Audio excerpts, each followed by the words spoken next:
Bumi kita kaya akan kehidupan, dari tumbuhan, hewan kecil dan besar, hingga mikroorganisme yang tidak terlihat. Inilah yang kita sebut dengan keanekaragaman hayati. Keanekaragaman ini yang memastikan ekosistem tetap seimbang, tanah dan air tetap subur, hingga manusia bisa hidup dengan baik. Namun, keanekaragaman hayati ini mengalami ancaman besar. I will always love you how I do. Let go of a prayer for you, just a sweet word. The table is prepared for you. Mengapa keanekaragaman hayati turun? Berbagai kegiatan manusia, pembalakan hutan, konversi lahan alam menjadi pertanian atau perkebunan, pembangunan tanpa perhitungan ekologis, memicu rusaknya habitat alami. Ditambah polusi dan perubahan iklim, banyak spesies kehilangan tempat hidup mereka. Akibatnya, jumlah jenis makhluk hidup di alam menurun drastis. Banyak spesies yang dulu mudah kita jumpai, kini terancam punah.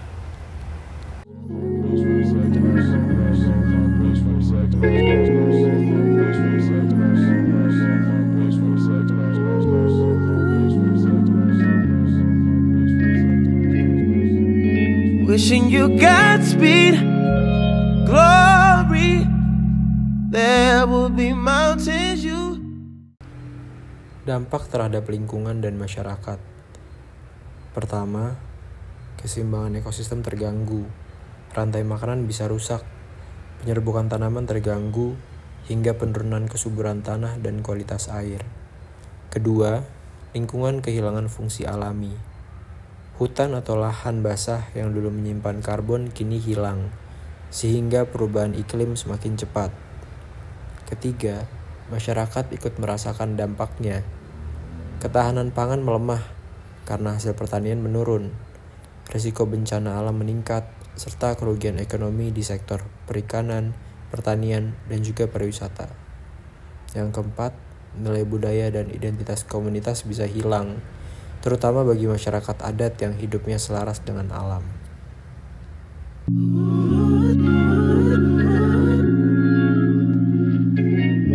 Still, I'll always be there for you. Solusi dan peran kita terhadap turunnya keanekaragaman hayati.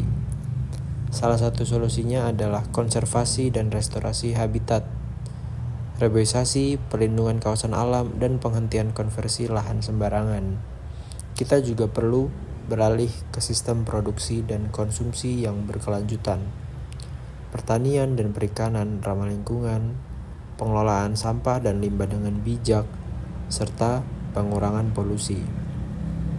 Edukasi dan pelibatan masyarakat penting agar semua orang sadar dan aktif menjaga lingkungan. Setiap tindakan kecil seperti menanam pohon atau tidak membuang sampah sembarangan ikut menjaga keanekaragaman hayati. It's a free world. You look down on where you came from. Peran dari teknik mesin dalam menangani masalah ini. Teknik mesin memainkan peran penting dalam menciptakan teknologi ramah lingkungan. Mesin dan sistem yang hemat energi, serta terbarukan seperti angin dan surya, serta fasilitas pengelolaan limbah yang minim polusi.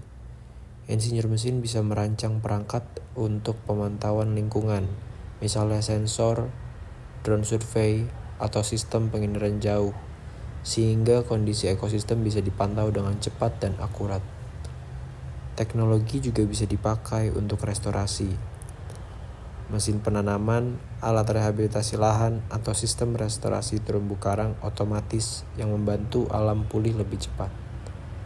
Di sektor industri dan manufaktur, penerapan prinsip efisiensi energi dan produksi hijau mengurangi tekanan terhadap alam.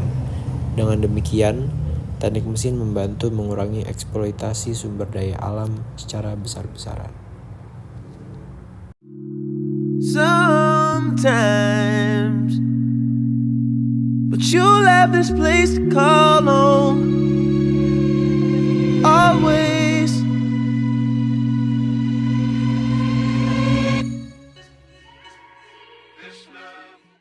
Kehidupan manusia dan alam saling bergantung. Ketika kita merusak keanekaragaman hayati, kita merusak masa depan kita sendiri. Tapi dengan sadar, bertindak, dan memanfaatkan ilmu, termasuk lewat teknologi dan rekayasa mesin, kita bisa menjaga dan memulihkan alam. Mari bersama menjaga keanekaragaman hayati demi bumi yang lestari dan generasi masa depan.